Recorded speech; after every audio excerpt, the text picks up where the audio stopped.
So I do still have the survey, but I have all I that. noticed some people wipe their SBL instead of their address. I guess because then it's harder for snoopy people to figure it out. They're live streaming. Good to know, yeah. But my address is like right up here. I love this. All right, this is the moratorium meeting for September 17th, 2024. Welcome, everyone. To get us started, I took a look at the different chapters in the zoning specific to multifamily residential mixed-use district and the agricultural district, and I have some recommendations that I'd like to, bounce around the folks here and see what we can do. The only way we're going to be able to control this is with changes, I feel, to what we have in here in the definitions.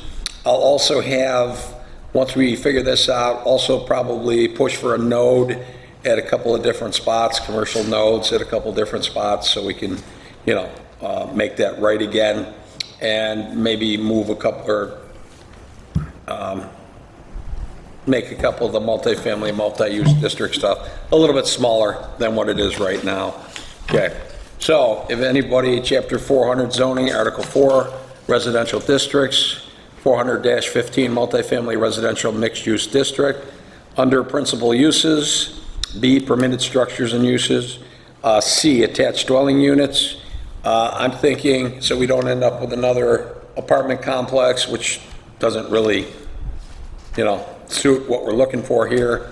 I'm thinking of 1 unit of attached dwelling unit, 2, 1 store, or one of the, as they call the other ones, permitted uses. So if you have an art store, dance store, whatever, shoe repair shop, it would be 1 attached apartment on top of each one of them, and limit it to 5 across there, and then not going to touch the other things all the way down to M. I say we eliminate multifamily housing in and of itself. These are supposed to be mixed use, so I think it should be a combination of stores with the apartments, whatever you want to call them, apartments above their condos. Okay, so that gets us down to M. The O, I'd say eliminate O completely, the single-family detached dwelling units. Get down to Q. And Matt, what is a Tier 1 battery energy storage system? It's regulated by Article 12 of this chapter. Basically a low-level battery storage system. What is that? Garage batteries, single-family residential systems with battery storage facilities. Okay. These aren't your large 10-unit, 10-pod systems. Okay. So what kind of store, or who's going to have that? I mean, are you talking car batteries? Well, they could be in car batteries, it could be, what's the other? Cameras. No, I think this is more for the, Yeah, this is simply Tier 1 battery energy storage systems as regulated. it's from solar, that is maybe attached to a roof mount system on either commercial or residential structure. They'll have a storage facility when they generate power, rather than backfeed it into the grid, they store it on site, so they have it on site. Okay, so if it's in a commercial building, shouldn't that be part of the commercial? And if it's, No, it's permitted as part of the building. Sprinkler system or storage system. okay. So if you're putting in the couple of 4 or 5 apartments, they have solar up there, this would serve them to, have their power source storage area? Any danger to it? No, they're regulated by the construction code. Okay. Have parameters in place for them. All right, well, we'll leave that one in there. Could you specify what kind of batteries we allow there? Like, could you just put like for storage, for solar energy and? Well, it's identified as a Tier 1 battery system. But you said it could be a car battery too? It could be a car battery, it could be an iPad battery. What other energy storage facilities are available? But again, it's going to be a small-sized battery, 1 or 2 in there. Right. Okay. You're not gonna see 10 storage pods Okay. filled with banks of batteries that power a grid. These are specifically for, building, this building, for instance. Okay. An energy storage system. Okay. I say cross out two-family dwelling units. Under R and V, it talks about dormitories, fraternities, and sororities with a special use permit and site plan approval. Again, I have no problem with that. If we have, we have Trocaire College just on the edge there. But again, do we have any other colleges in town that need these things at this point? Be private schools that have dormitories. Do we have any private schools with dormitories? Not yet, but it could be. But we could? Okay. I would just like to add in there and be adjacent to whatever the school is. You have proposed locations for those items that you've removed out of this district. Where do you put a two-family house? Under a residential area where there's two-family housing allowed, any agricultural, It's not permitted in the agricultural or the residential district. but two-family? That's one of the purposes of creating the multifamily mixed use.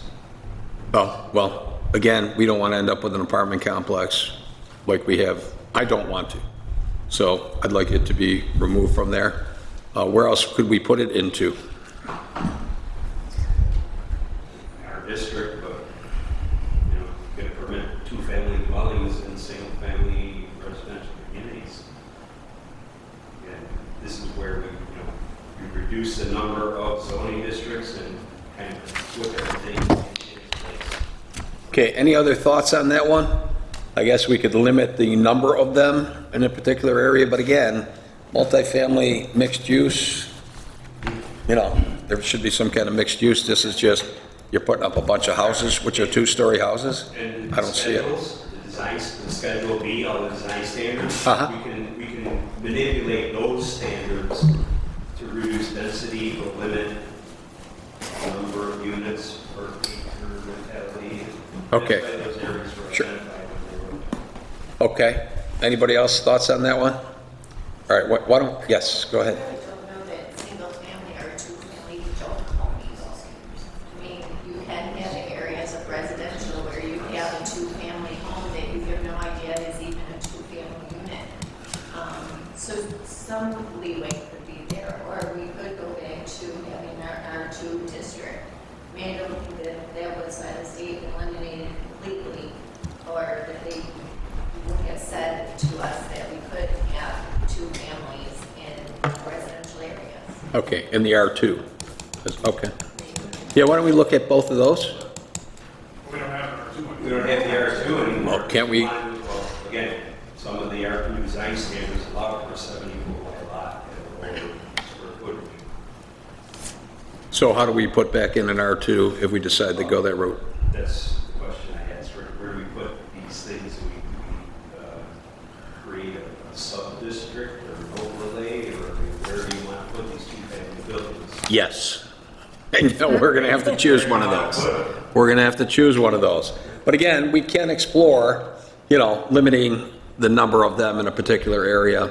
Or again, I think we should look at the R2s and see what that does, because again, some of these multifamily mixed-use places are just huge. I mean, maybe we make part of that for the two-family, so we can look at that as well. But again, we don't want to leave it unlimited. You can put up all these two-family houses, it's not really a mixed use there, so.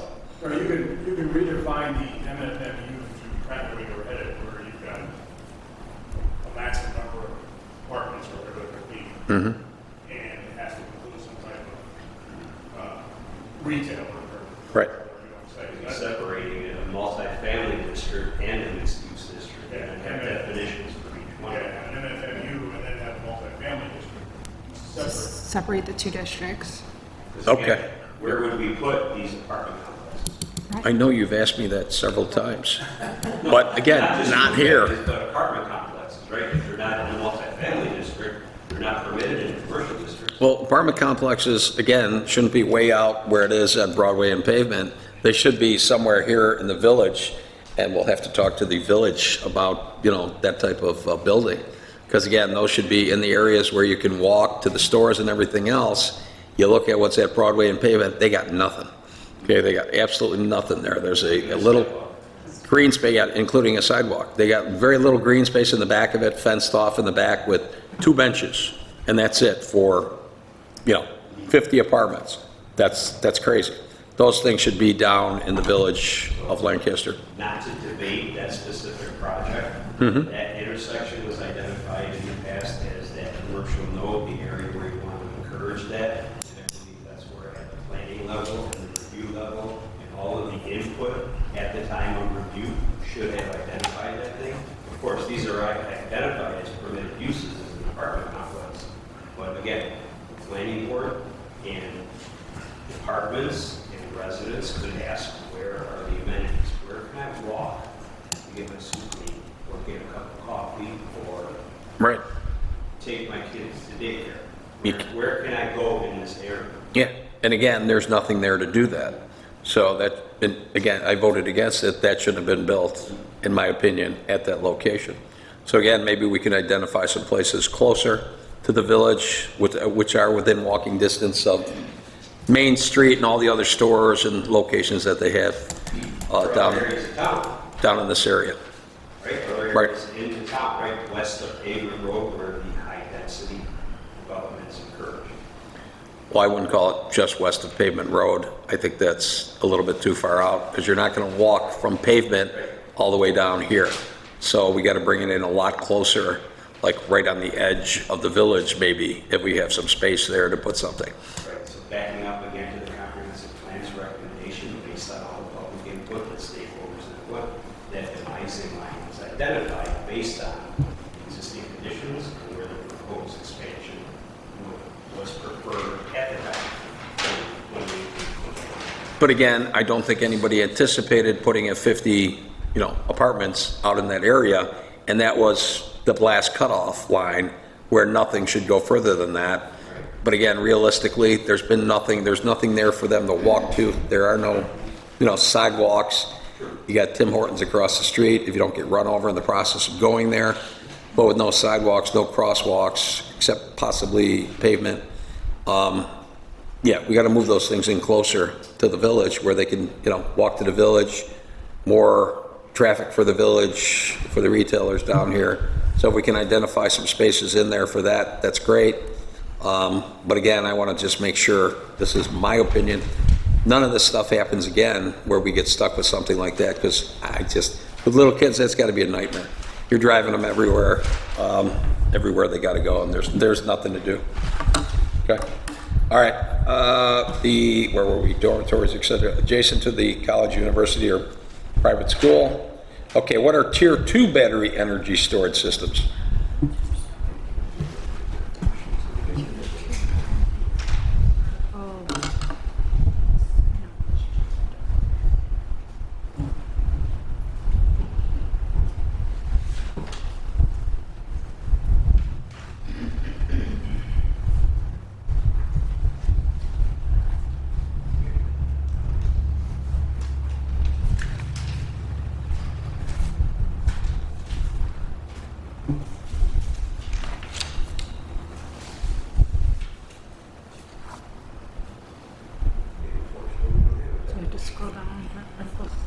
Okay. So if we could find out what that is, again, we don't want a bunch of big commercial batteries, in some building by themselves. Let's see what function they serve.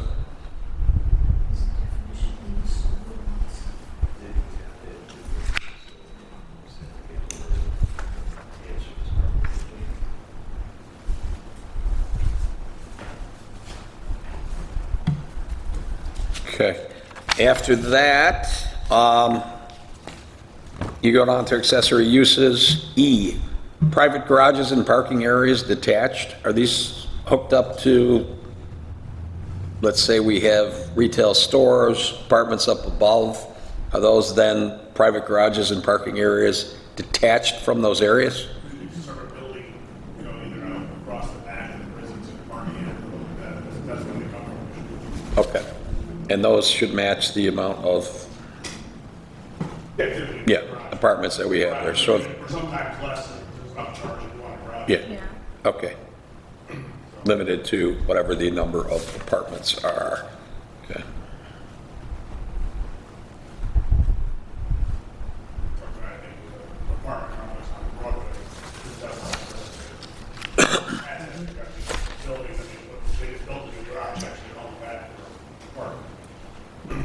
Okay, rooming and boarding of not more than 3 persons. What are we talking about here? Is a building specifically designed for rooming and boarding of not more than 3 persons? Yeah, bed and breakfast, like close. Is Okay. that where like Airbnbs would fit in?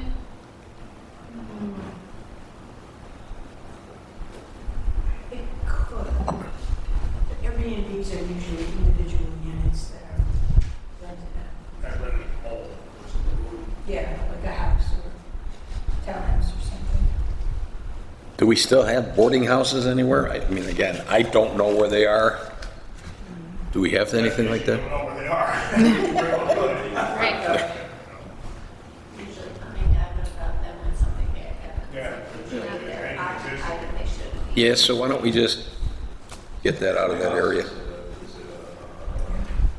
a foster home? Is it, you know, there's all kinds of broad definitions of what that could be.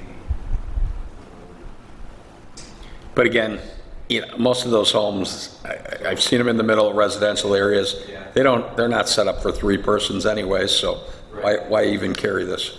So backing into the question of the rooming and boarding of not more than three persons in an agricultural residential area, just generally speaking, or historically, it's basically your farm workers. Okay, well, this is, Farm on site, you have a outbuilding, you've got living quarters and what have you for the seasonal workers that Okay. do what they do. but do we need that in the multifamily mixed-use area? You know, it should be questioned. It should definitely be questioned. Okay, so, I don't see, I can't see that staying in there, so yeah, we should definitely question that. Okay, that's pretty much it for multifamily residential mixed-use districts. Again, this doesn't cover, you know, making them smaller, putting something else in our spot, not our spot, we don't want to say spot zoning, you can't say spot zoning.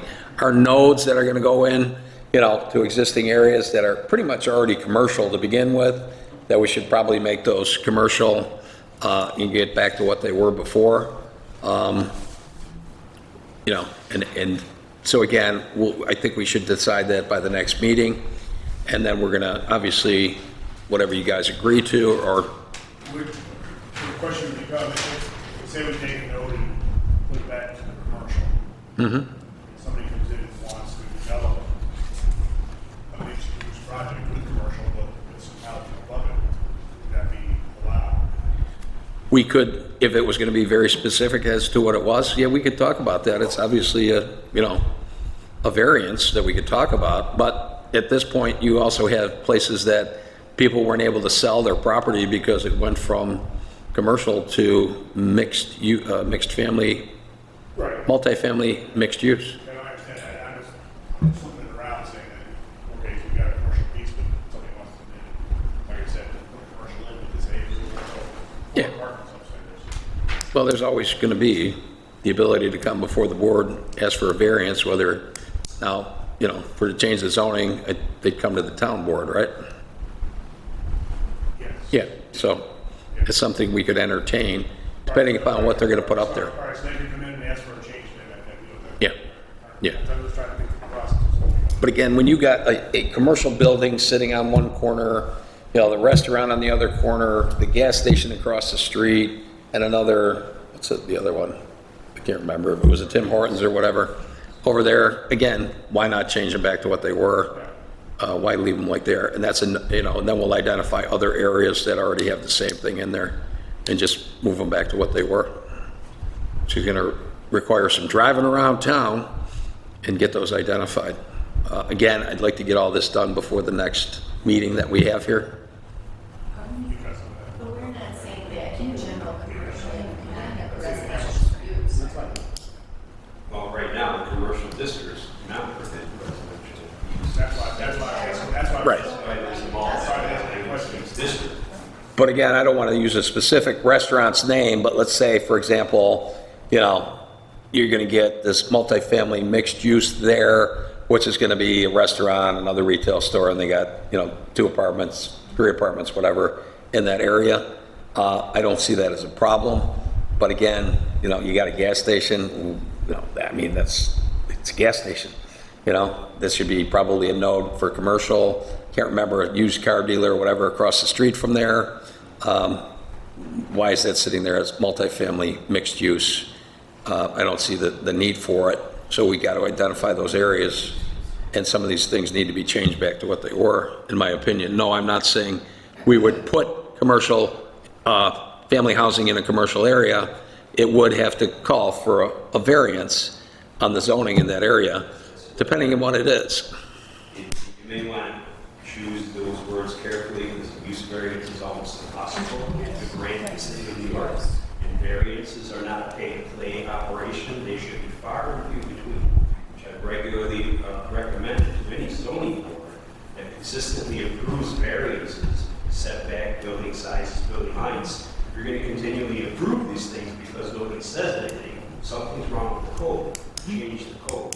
Don't continue to hold public hearings for relief from the code when you're just going to approve every one of them. I mean, we're at a 95% approval rate on variances in the last 10 years, maybe 25 years. Oh, I agree. I would agree with you 100%. So variance, Ed asked the question. yeah. So again, in that particular instance, something like that might be okay there, but Might be 99% of the time, I expect I go to the zoning board meetings, I expect that things should be turned down, and they should stick with the code, and I see a garage that's like 8,000 square feet, which is absolutely ridiculous, and then how do you turn down any other person who wants to put that, accessory structure on their property if it's less than that size? I don't know how you can do that, so We again, have an adopted design standard that has gone Right. through the process, taking public input from those stakeholders to create that legislation that the community wants. right, and I think that perhaps we should have some more training and meetings with our zoning board to make sure they understand and don't listen to outside attorneys and other people who think that they're just there to rubber stamp anything they bring forth, which I heard from an attorney, Yeah. The last update of our comprehensive plan, right, was we updated a 20-plus-year-old plan, right? Again, now we're going into year number 5, maybe no, 6, maybe even 7, right, 2018. right, We got to look at this plan. We have to understand what everybody needs, what the direction of the town's build-up is going to be within those confines, and then update this plan to give direction to all of us, not just, a handful of departments. Sure. The board. This is the plan. This is the build-up of our town. I think that's one of the purposes of the report here, is to engage that and get that adopted. very good point. And I always ask too, when does the public have the opportunity to provide their input to what these direct ideas would be? soon, again, that's why we got to get done by the next, one of these moratorium meetings. We can set it for whenever we want, a week or two from now, and then let's set up the public hearing for the public to come in and be heard, so we can take care of this whole thing before the end of the year is my goal. Hopefully we can get that done. Okay, but I agree with you, 100%, that certain things that are being approved should not be being approved, and then sometimes when things are not approved, they still get voted to move forward, which is, I don't understand that at all, but we're not going to, but again, more training for everybody. Yes, Well, Wendy, what do you got? I have a question about what you're proposing. Because I'm Okay. thinking it all the way through and trying to understand.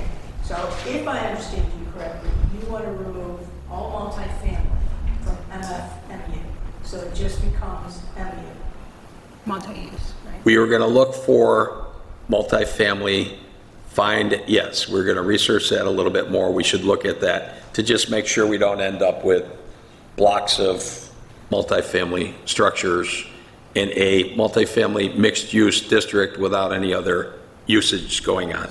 Because in the town of Clarence, in order to have multifamily housing, a mixed-use structure that includes residential housing, at least 25% of the structure has to be commercial. Beautiful. So it is an actual mixed use. So, and any multifamily housing requires a special use permit from the town in Clarence, because they specifically didn't want to see a continued proliferation of the huge apartment complexes that are just off Transport Road and Worley Drive by the Gulf Dome over there. So Yep. they changed regs to kind of stop that. But now what that has in effect has essentially limited any multifamily development. So there's no apartment complexes unless they're part of a planned unit development, which now they don't allow those anymore. So the only way you can do multifamily is through mixed use. And so you have a building up at the road, and then you could put connected structure townhouses behind it. Somewhere on that property, there has to be commercial uses that are attached to residences. Okay, and again, that's great, that's a great idea.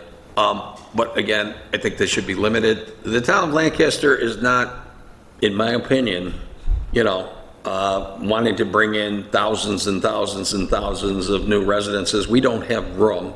We don't have the infrastructure. That's why we're here, to find out what we can do to deal with what comes in, make it better for the town overall. So that's why we're here. So again, an idea like that is great, but then we limit the amount of double family that are going in there depending upon how big the retail stores are in front of it. And again, maybe then they got somewhere to walk down to and do something.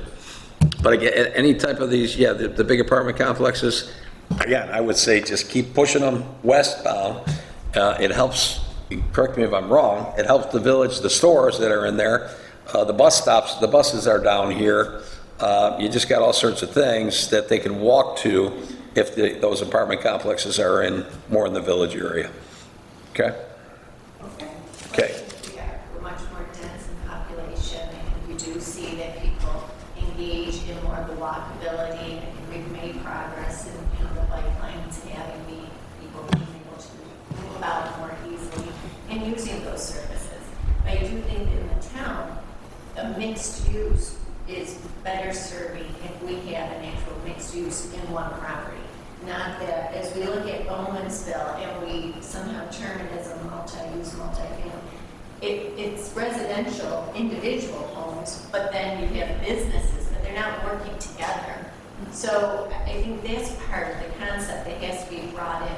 When we have, I don't know, it's 200 units at Broadway and Bowen go up in that development, and they don't provide any of the services for those residents.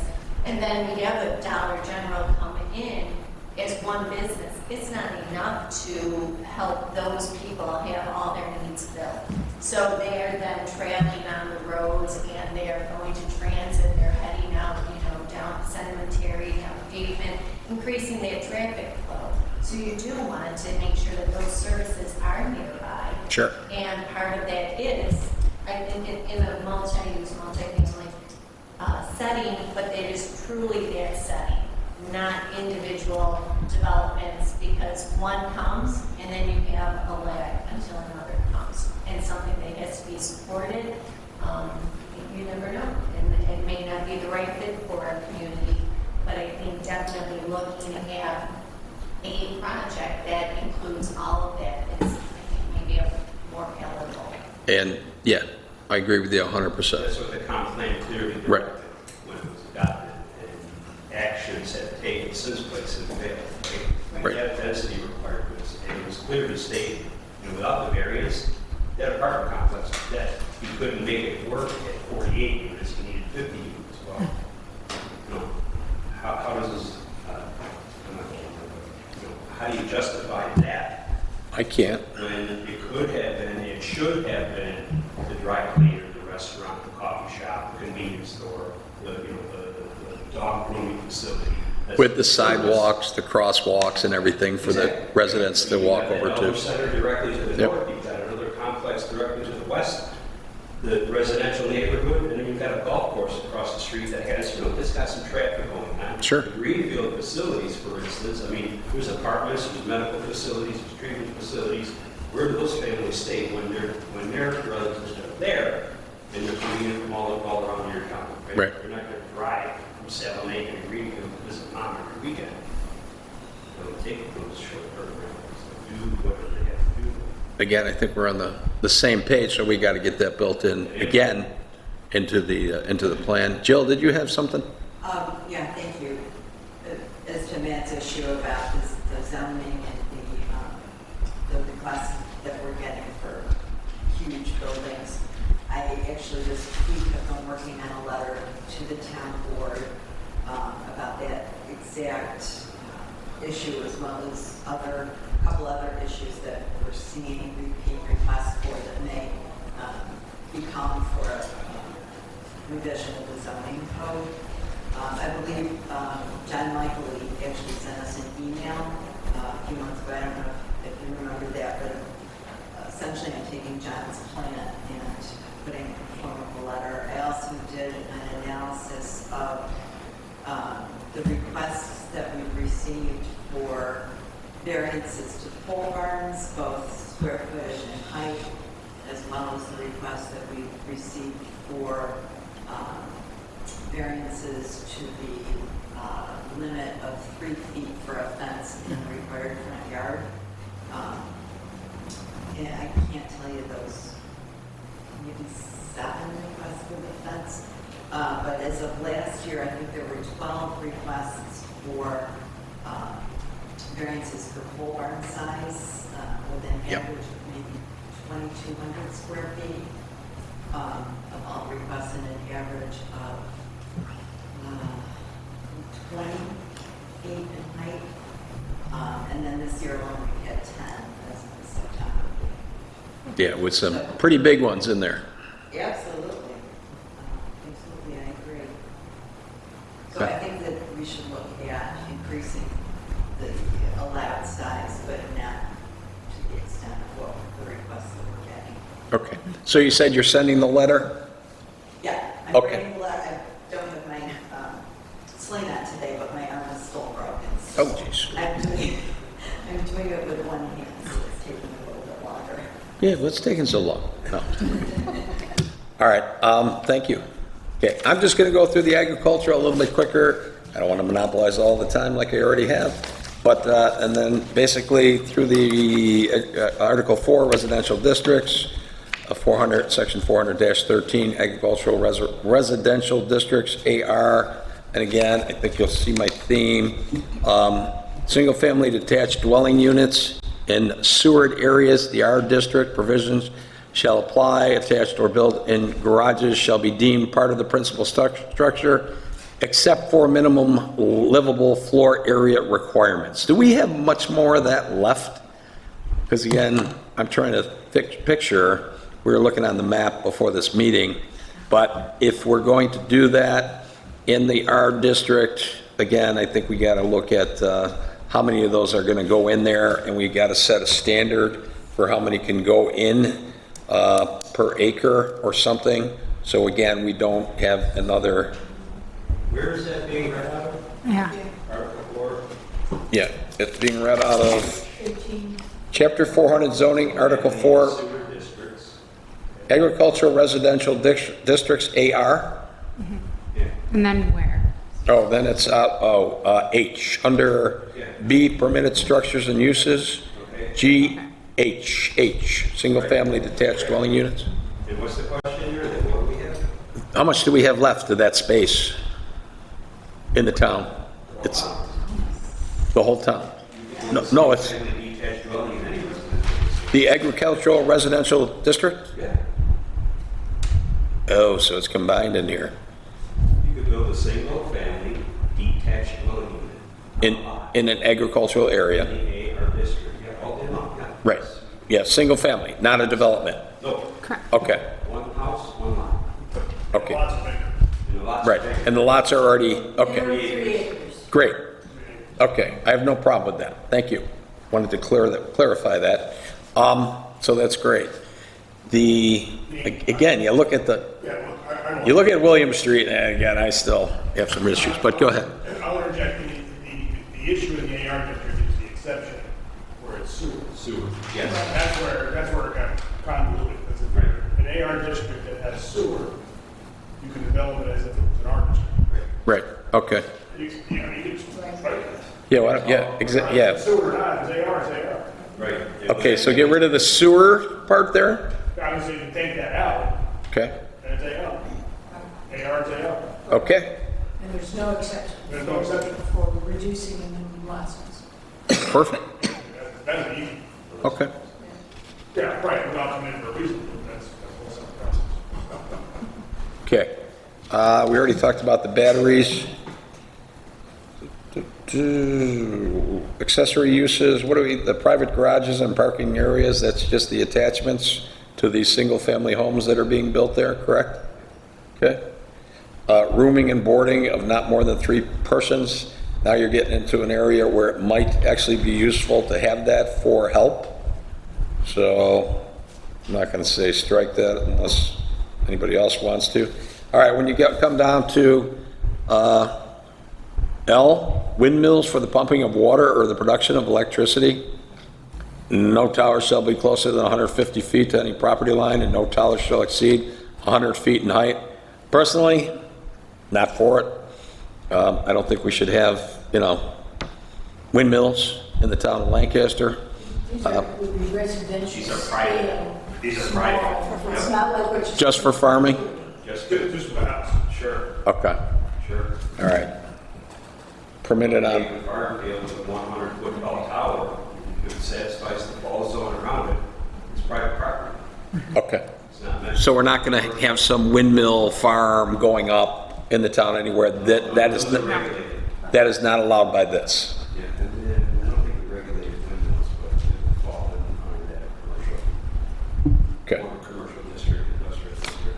And then the, under M, solar energy facilities with a special use permit and site plan approval pursuant to the requirements of this chapter. Not a fan of these solar facilities. So you're talking a commercial facility here? Yeah, and that, again, that's regulated in a different portion of the code for solar facilities. They have to show, it's preferred in the other districts. Well, I say we take it right out of this district to protect that agricultural area. Which want to allow Residential scale. individuals. An individual, of course. Yeah. An individual can do, what they're going to do to their individual house, but we don't want, again, my opinion, we don't want to have these giant facilities, and take up agricultural space, green space, and just throw in a bunch of solar panels. So I'm for taking it out. Maybe define it as a solar farm or something like that, so it's. But if it's a private entity, be careful what you're doing there. Right, this is You do limit, the private property you of, limit ground facilities in residential districts. Right. They are prohibited. A ground mounted solar system is not permitted in any residential district. Okay. Anything else? It's got to be roof, not even AR. And that's why it's got to be roof mounted, and that's why you got the Pleasant View Drive application for pergola with the solar system on it. So how do you want to reword that? I'm thinking since M speaks directly to solar energy facilities, Facilities, yeah. it could be removed. Yeah, because okay. Based on what Matt just said, you couldn't have them. Okay. They have to be ground I mounted. think you have to be careful there because you're limiting the solar energy facility from as a building mount unit privately installed. Well, then we put in there permissible as a building mount unit privately installed. Pursuant to the requirements of this chapter. Okay. That does the job. Katie, did you get that? Okay. Oh, could you repeat that? Cross-reference all the codes, you know? Sorry, I'm writing stuff down. Right, and as these things were developed, right? Yeah. We worked through this already to see if it could repeat. Okay. So if you can get that wording to us. Happy to- Yeah, outstanding. And that's all I got for the agricultural residential. Okay, 2 other recommendations that I have, and then I'll be quiet for a while. All right, we have rec filing fees that average out. We had 61 homes built in 2023, so it's somewhere over $2,000 per home. Okay, I would recommend that now, how are those fees collected, Matt? It's part of the building process directly from the builders? Building permit on single family and multi, and it's based on the schedule fees.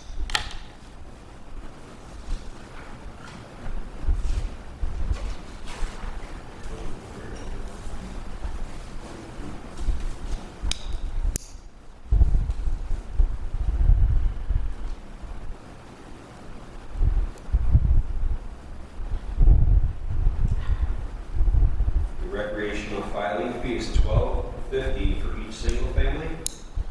And on a multiple dwelling, it's $1,250 per dwelling unit.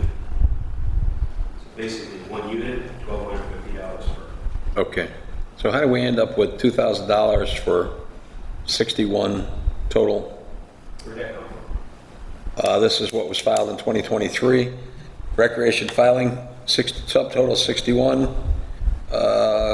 61 times 1250 is your answer. Okay. So maybe I'm looking at the wrong one. Okay, so it's 1250. 1250 for a single family home. Okay. I thought that was a little large. All right. I'd recommend that we add in there additional fees to be collected for the fire departments and also for the police departments. I'm thinking something at least equal to the $1,250 for a single family home. So the one-time charge of coming in and adding in, I'm thinking $2,500 for the police, $2,500 for fire. And if somebody wants to come in and build, they're, substantially helping out with the fire protection and the police protection that's going to be needed for that particular area, that development. Again, it's a one-time fee. Doesn't pay for a police officer for a long period of time, but it's going to help out. Doesn't pay for the fire department for a long period of time, it's going to help out. Again, we were looking at taxes without these fees and just a very, very rough estimate. For example, William Street comes in, these new houses, they're assessed at about 70% of value, 400-something thousand, came out to about 27-something, 2,700 something per home that would be coming in. And then we looked at the cost when we took our entire budget, how it's split up amongst these, we're estimating, because most of what we do are for individual homes, especially the rec facilities and a lot of these different facilities. Not as much goes into a commercial development, and they're not going to be utilizing our parks and the rest of that most likely. And it came out to more, 27 something higher than what we were actually collecting in taxes. So they're not a moneymaker.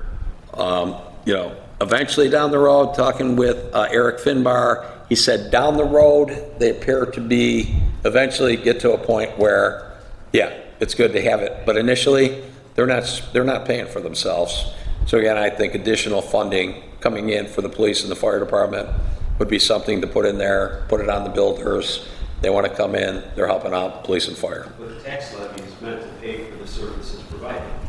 It's not a money-making operation, it's to pay for the services provided. If our recreation department is underfunded, they need to increase the income source through the tax levy. Well, then the fees are in there for the rec department. How did we do that? This was for recreational purposes only through the site plan review process, where subdivision either will pay $1,250 per dwelling unit or provide a park area. Okay. Donated to the town. That's the purpose of the recreational fee, and that's clearly defined. So introducing fees like that, we're going to modify the schedule of fees, then also incorporate it in our legislation as to the purpose of those fees. Okay. It's not just a fee Right. for a new car or things of that nature, but it's for specific trade-offs that the town would have to expend for these additional services that are necessary. Okay. All right. And can you look I at will that? look into the legality of that, Okay. especially with the fire protection district. If there's a district, you're right, if they already have their own levy, And the new house is going to pay that levy once it's built and occupied, right, right? Yeah, but again, you're breaking even with what we have right now. Right. That's And what it's we not going to be, need to put it. it's not going to be, we're going to have to raise it up for these new houses that are coming in. but it's very challenging. People need to understand that. And again, if there is some way to put a fee on there legally, Okay. okay, if you I can look will- at it for fire I and will the research police. that. I will With, tell you, for many, many years, I've argued that houses, residential development does not generate taxes for a community, or the school. If you're figuring, Cost more than because, they I mean, if you figure 2 kids per house. you know, Yeah, where were you at my town, oh, you were there at the town board meeting. You got to speak up at town board meetings. And They're addressing the board. They address the board. We are your resource. Okay. They address the board. In fact, you live in a school, and you assume 2 kids per house, in the Walker houses. And, you know, I remember the Lancaster, now it's $10, $12, $15,000 per year per kid cost. You know, so 2 kids says $20,000, they're not generating $20,000 in school tax. Thank you. That's a given. Yeah. I've done that math all day long. It doesn't work. I agree with you. And again, we do need to get that out to the public, which is, this is live streaming. So again, I'm glad you said that, and make sure you got the microphone next to you next time. But that's my whole point. We're not making money off of these things, so we don't want to jam hundreds and hundreds of houses in here and listen to an attorney telling us we're going to make $1 bazillion, pay for all our police and fire and everything else. They can't show It's not going to happen. They can't show that. Right. Okay, because we have historic record that shows that we don't have enough to support. And that's why the commercial development is the balance, because it's providing taxes with zero cost, basically. Yeah, exactly. Okay. All right, so what does anybody else have for this afternoon's meeting? I took up way too much time, but go ahead. Anybody else?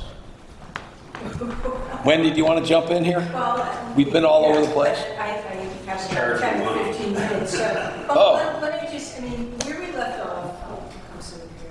Where we left off last time, when I left here, if I understood correctly, we decided that I would focus on the hamlets. I would look at Town Line and I would look at Bowmansville. And so I said, I want to do this from top down, you know, because we talked about should we do an overlay, should we do design standards, this or that. But before we get there, let's go to a higher level. And so I started looking at these areas just to understand what's there. So I went out and I did a field survey, I took pictures, I got maps from Ed, I marked them up, and so I had emailed to all of you. I took Erie County tax maps, and then I wrote on them indicating all of the land uses as I documented them, and then, you know, confirmed that through the Erie County tax map data. So you have that, so that gives you, that you're looking at the presentation, but there was another. Did you send that today or? Yes, and Cindy sent it out to everyone. There were 2 documents. And there's one that says land use tax maps and land use mapping. Yep. The only question I had with that specific markup map, Yep. those lots that are marked as R, Yes. identify their use and occupancy. Residential. R1 yeah. and R2, 1 and 2 family. Well, some of the data behind the tax maps, I left mine over Because I there. see some is identified Is, as is- R3, which But is that's an apartment. that's not from the land use code perspective? Yes. Yep. Well, that's how they're being taxed, Right. as an apartment. Exactly. Thank So there were a few. There were a couple that were listed as R2. There was actually one, I think in Town Line, there was one, or R3, yeah. Yeah, R3 by occupancy code is a single family building.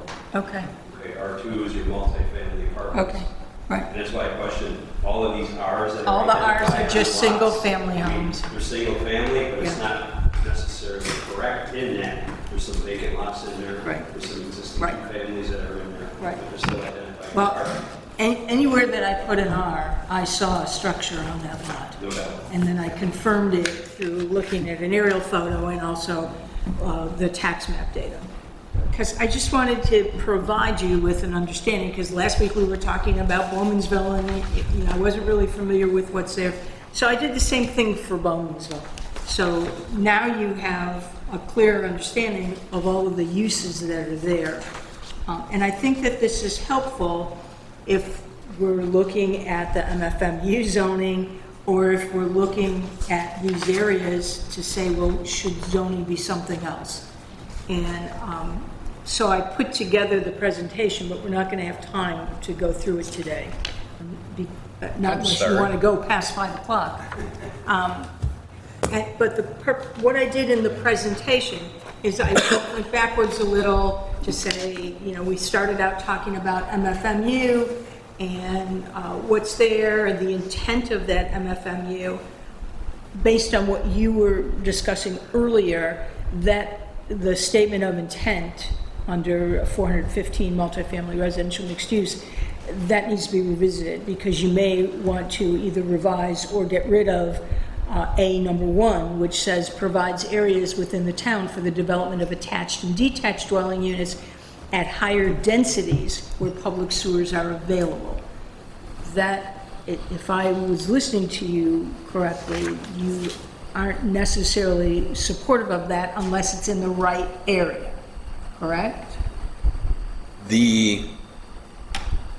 Okay, for the agricultural area, I thought we worked that out with the housing. There's no MFMU in an agricultural area. I'm talking purely about the areas that are zoned MFMU, Okay, okay? And the statement of intent for Yeah. MFMUs, the first thing it says is provide areas within the town for the development of attached and detached dwelling units at higher densities where public sewers are available. All the MFMU districts are in sewer districts. Okay, so. yeah, So what I'm and we want saying to is, limit, if you agree with that statement, it stands. If not, then we need to well, revise it. define density, because we don't want to put a ton of them in there. If there's density in the area, we want to put one of those in there that the people can come to and go to the stores or whatever, and also have a couple of, That would be higher density. that would be higher You density. can do higher density. Higher density means more units per acre. Density is basically however many units you can get per acre. So in your AR district, What's you lower have to density? have 3 acres for one house. And the Okay. density is regulated in design standards. Right. The upper Schedule B is so many Right. dwelling units per area of land. Right. That could be tweaked a little bit as well. Okay, Right. So if I have 5 acres of land, if I have 6 acres of land in an AR district, I can build 2 houses Right. on that property. Okay, then the density will increase as you go up the ladder. So in our district, I think it's a minimum of 15,000 square feet, so that's about 4 units per acre. Because, if we round out an acre at 40,000 square feet, that's going to give you 4 units per acre. Did I do that right? No, that's 10,000 square feet. It's about 3 units per acre, okay? So now your density just increased. MFMU allows even greater density. It gets down to, instead of looking at acres, it's into square feet. And so that's what allows these apartment buildings or these very dense, high unit count developments. Like, I'll use the fairways as an example, because So 6 acres in the AR, Yeah. 2 houses. right, Yeah. 6 acres in the MFMU, 7. right. So again, how do we want to change the wording in there to fit what we're talking about, less density in there? Right, and so, we're gonna come back and talk more about Okay. FMU, that's gotta be completely revisited. But what I did also look at was, now that I know what all the land use is, and then I looked at the zoning behind it, and that was, we can go through my presentation. You want me to come back next week? I mean, whenever you want me to come back again. I started looking at the zoning, and I started taking a closer look at your light commercial and your general commercial. And if you look at the, just these tax parcel maps in town line, the very first page, the area from, say, the fire company east to Town Line Road, that's pretty much zoned light commercial. So it allows for your neighborhood businesses.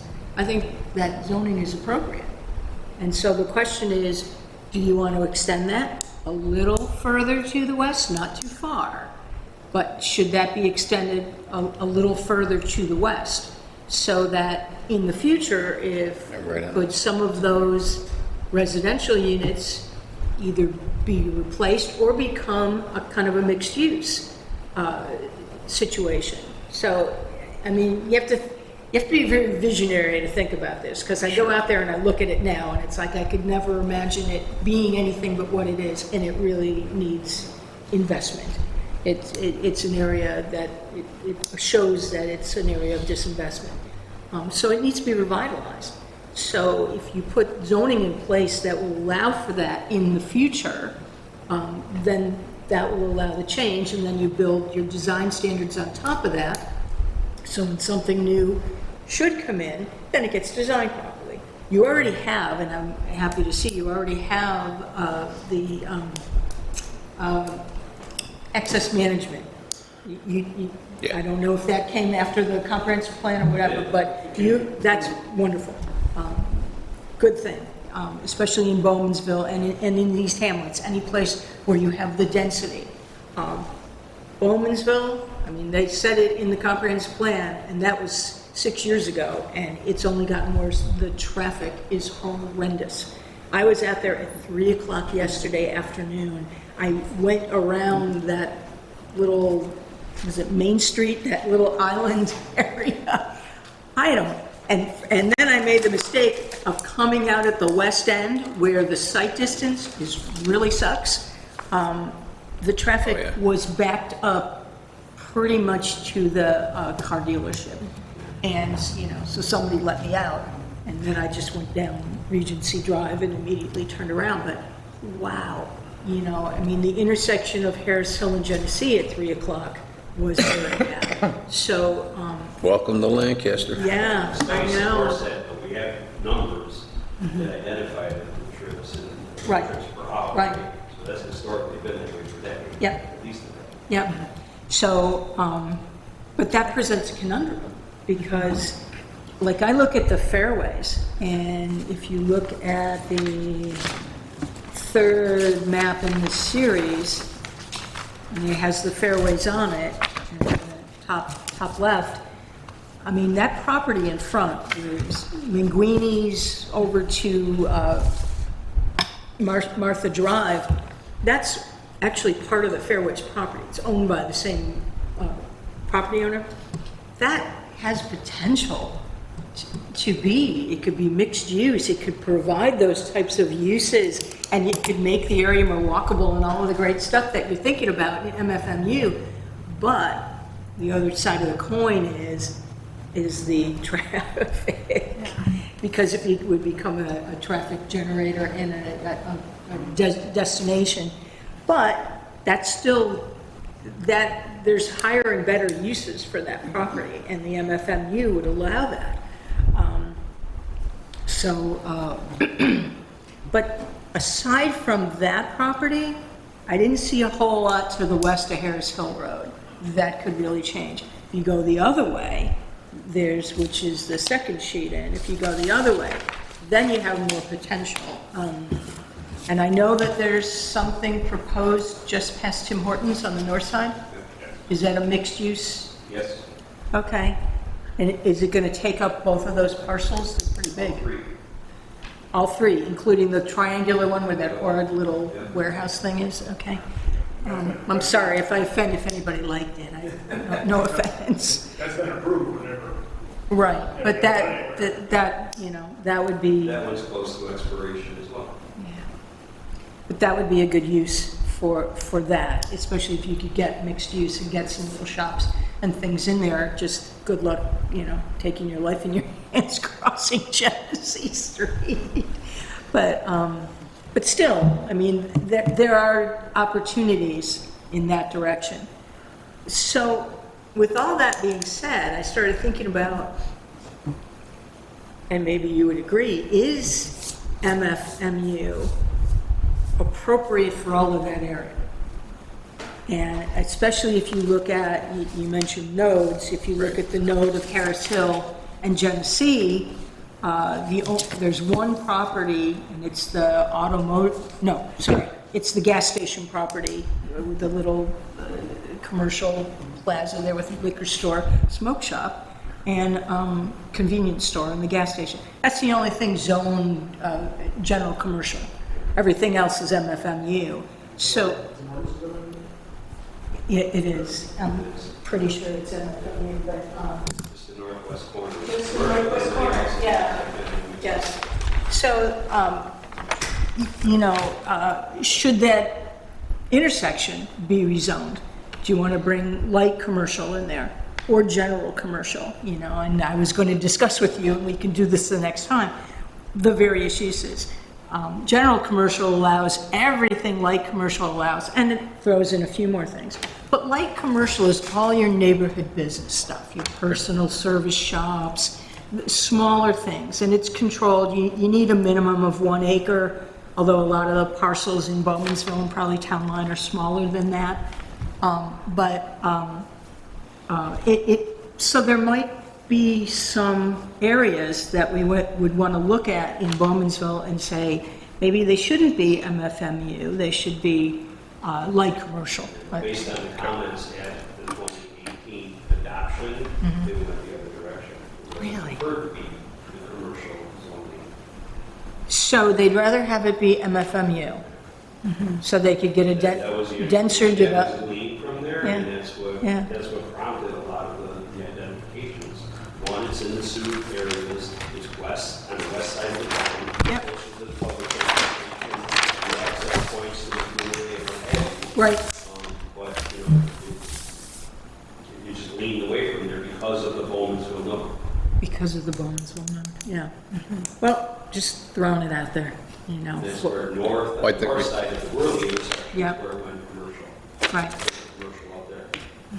So if Alley Oops, and in my understanding, the person that owns it is selling it or retiring or whatever, that could be redeveloped under the MFMU zoning regulations, which would allow you to put more of a mixed use there. So you could get something that had commercial on the first floor, and that's 2 parcels of land. They own the property right behind Should them. be one. Pardon me? It should be one. It should be one, and it's big enough that would allow you to get something mixed use that could have commercial uses on the bottom and attached apartments above. Or reuse, special use permit, that's forbidden in Right. the district, right? Right. As it is right now. Yes. Again, on the other corner, we have the used car dealer that's a non-conforming. When that does expire or go away, the redevelopment. Right. There is even better. It's non-conforming under MFMU, and that was another reason why I was saying, It's if intended. it's intended to be an MFMU, so if it ever goes away, it could be something else, You do have a post office there, so that's a plus, Sidewalk. but there's no sidewalk. Yeah, that's the other thing. Are there sidewalks in there right now to get anywhere? No, So again, nobody's walking. you're not. Yeah. I mean, there is a pretty decent sized shoulder of the There road is, at one and you know point. why? Because I was 10 riding feet or along most so. of They it. start No, this right to the Yeah. edge of the road. Yeah. Yeah. Against all the design Yeah. standards. It actually, yeah, Grass. right. Well, I Yeah. will tell you, DOT, I'm assuming later, it's been plans for a couple years now. That Right, intersection that- rebuilt. right, yep, Okay. My guess is you could end up with right turn lanes, left turn lanes. right, to improve traffic flow, Right. yeah, which you need, yeah, So could you check on when that's supposed to, there's been anything up there? yeah. Talked about a couple years ago, it Right. was in the planning stage, I know that. I have a question. Have we heard anything about the potential Gunville exit?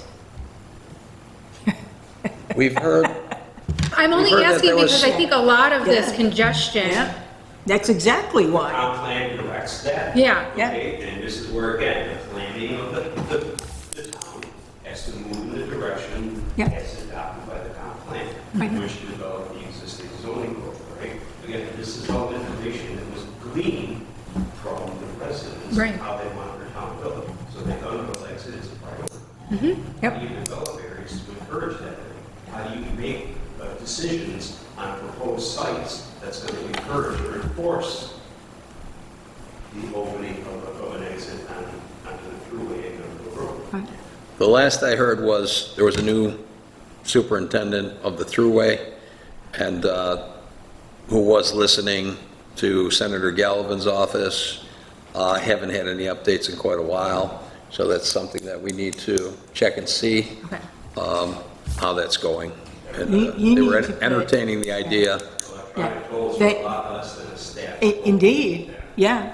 You need an interchange at Gunville, and you need an interchange at Youngs Road, because that, in turn, would take the pressure off Main Street through Williamsville, which is, you know, another awful place to try to navigate at certain times of day. And then again, several years ago, the current governor said she was going to fund, was it 2 or 4 additional exits in western New York? And I haven't seen that happen, so again, we should follow up. Write a letter and tell her she forgot.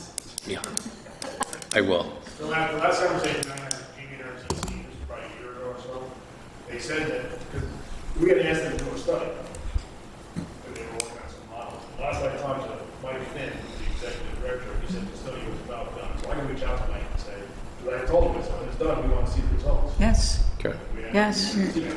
yeah, All right, I'll kick out some emails tomorrow and see if there's any update on any of that yeah, and let everybody know right. if that's going anywhere. Yeah, that was looked at years and years ago. Yep. And the issue was the Williamsville toll barrier. Yep, That's gone. That's gone, yeah. that's gone. That took away the. Toll barriers are all gone. That took away the option. Yep. I Yeah, mean, the system where it reads your plate or whatever. As Yes, long as you pay it on unless time, you have it's not Easy a problem. Pass, you know, unless you have Yeah. Easy Pass. But if you know, your daughter doesn't pay it on time and you get a $50 fine, They're Speaking gonna from repossess experience, your car. I'm just saying. Yeah, but no, I mean, making the throughway system all online was absolutely in the right direction, Yeah, you know, so you're Yeah, make right. it so So to much build easier. these interchanges is not a big Yeah. deal. You don't need the land area that you needed before to accommodate the toll Encourages stations. Development, investment in those areas. that- Absolutely. that take use of those areas. Absolutely. So if one helps the other. It's got Yep. to be consistent. Let's face it. sure. Yep. Okay. Because that, yeah, I mean, So that would Jill, help with your traffic on Walden. It would alleviate everything that's got to go west now and take it down to the thruway. So it really would be a big positive for the town, definitely. And that would improve traffic on Genesee Street, no doubt. So that's what I've been doing Okay. since I saw you last, is kind of looking at the zoning, looking at the land uses, not so much focusing on MFMU, but looking at saying, you know, are there just some basic zoning changes that could be made here? And understanding the importance of staying consistent with the comprehensive plan, is this one of, it seems like a growing number of things that might warrant an update to that plan? I don't know, you know, but it's something to think about, both in the Bowmansville area and in the town line area, in terms of, so you can look over the presentation that I gave you and start thinking about that, and we can, I guess, reconvene on this the next time you meet, but also, I guess, come back with more information on MFMU. Okay. So, thank you very much. Anybody else got anything for this meeting? Okay, Recycling what was mentioned very early on in this process, our schedule will be missing a lot of information documented from day one here. That's going to be vital. We're going to be tweaking it anyway, so there's a good opportunity to reinstall some of those design standards. okay.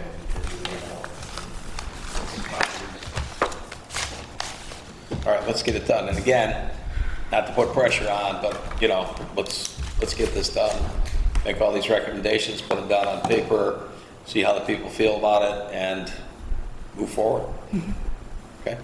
I want to thank everybody for coming, for your participation, staying after work for some people, greatly appreciate it. And we'll let you know in the next day or so when we're going to have the next meeting. Okay? Thank you. thank you. Can I hit the gavel? There we go.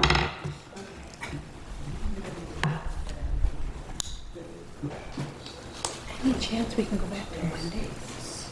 Go back to what? Mondays?